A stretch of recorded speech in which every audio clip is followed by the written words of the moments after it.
Chairman সাহেব দাঁড়ান। এই মুগলেশের মাইয়াটা সারাদিন ফোনে কথা কয়, এমন 4-5টা হতার আছে। এ বেটা চুপ কর, সামনে নির্বাচন, এইসব কথা বলে বুঝ দিব।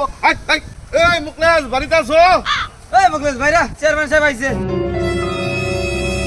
বাজান, খোকা তো বাড়িতে নাই বাজান। চাচি ভালো আছেন আপনি?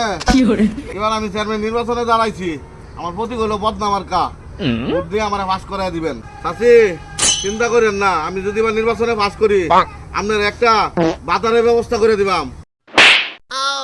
চাচি রে মনে ঠিক মতো বুঝায় কইতারি নাই, এলে চাচি রাগ করছে, সারা একটু ভালো হইলে বুঝায় কই। চাচি আপনি তো রাগ করছেন, আপনি আমি বুঝায় কইতারি নাই।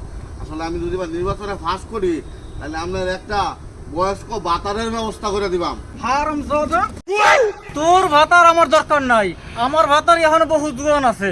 হারামখোর। কিরে চাচি, আমি বারবার এত সুন্দর করে বুঝাইবার চেষ্টা করলাম, চাচি আমার বারবার ভুল বুঝলো কারণ চেয়ারম্যান সাহেব, আপনি তো চাচিটা বুঝাইতে পারেন না, ওটা তো বয়স্ক ভাতা রইবে না, ওটা হবে বয়স্ক ভাতা। এই কই গেল, এদিকে হতো দেখো তো এরা কি কয়।